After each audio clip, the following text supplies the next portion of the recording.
guys, ito kasing setup nito is pag wala to 1 minute lang yung alarm natin. So ginawa ko dalawa kasi per palapag, pero ang gusto nila 5 seconds or 10 seconds lang yung gumana. So kung mapapansin nyo sa ginawa ko ay meron siyang agwat ng minuto.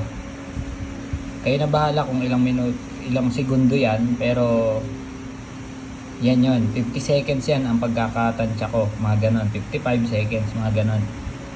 So kapag ito yung original na oras ng natin, ito naman yung in advance ko ng 1 minuto, para ayan o, kung makikita nyo, diba, ganon yung pagitan nila, 1 minuto. Kasi ang gusto ng company na pinapasukan ko is ang alarm nito ay 5 basta seconds lang. Sabihin natin 10 seconds pababa yung alarm niya. Which is ito, tester na alarm ko, dito ko ginamit. Bago ko i-install sa mismong alarm namin dito, ito yung ginawa ko. So kayo na bahala kung paano nyo iintindihin to, pero mga electrician nang makakaintindi nyo.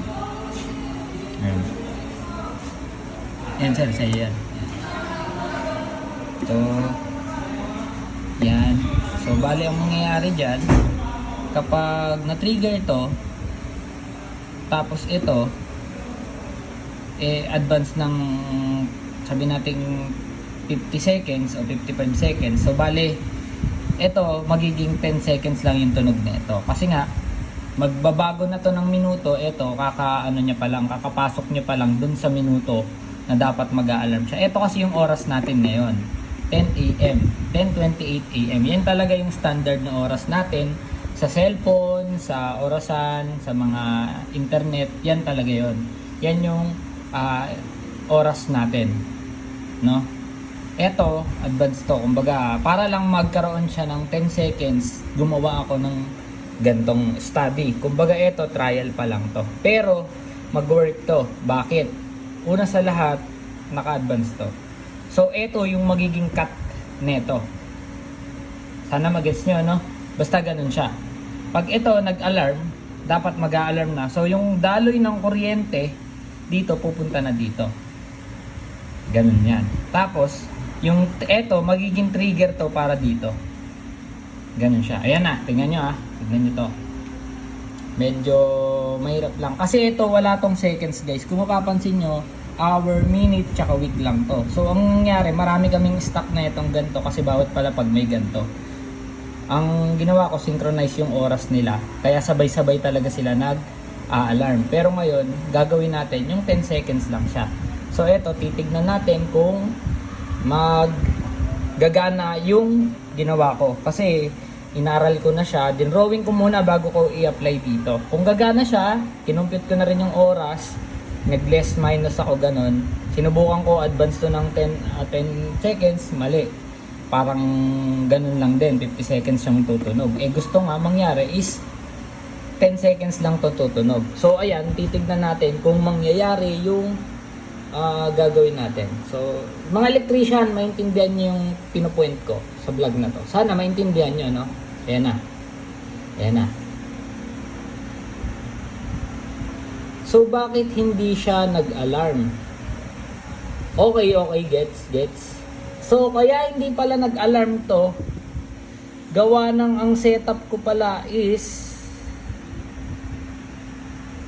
hindi pala siya nakaselect tong Thursday tsaka Friday. Sorry guys, hindi siya tumunog. Gawa nung etong alarm natin, etong setup natin, nakaselect lang to sa Monday, Tuesday, tsaka Wednesday. Thursday nga pala ngayon, so hindi siya gumana. So i-upload ko na lang ulit kapag napagana ko na guys, no? I-edit ko na lang to para i-cut ko na lang siya, na isasama ko na siya sa buong video para hindi rin naman sayang yung oras nyo, no?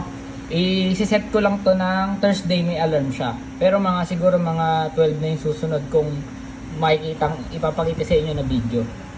Or gagawin ko muna siya ng ganun, sisetapan ko siya para makita nyo din. So yun guys, di ko siya na na palitan. Sorry, yung araw kasi yan oh. Parehas sila ng araw. Ahead lang to ng isang minuto sabihin na natin, ganon.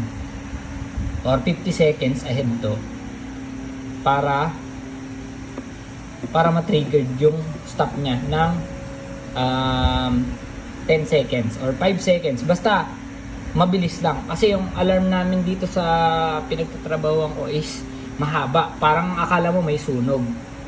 So, yun guys. Abangan nyo na lang yung upload ko dito. No? Maraming salamat. Mga ka-electrician natin dyan. Peace out.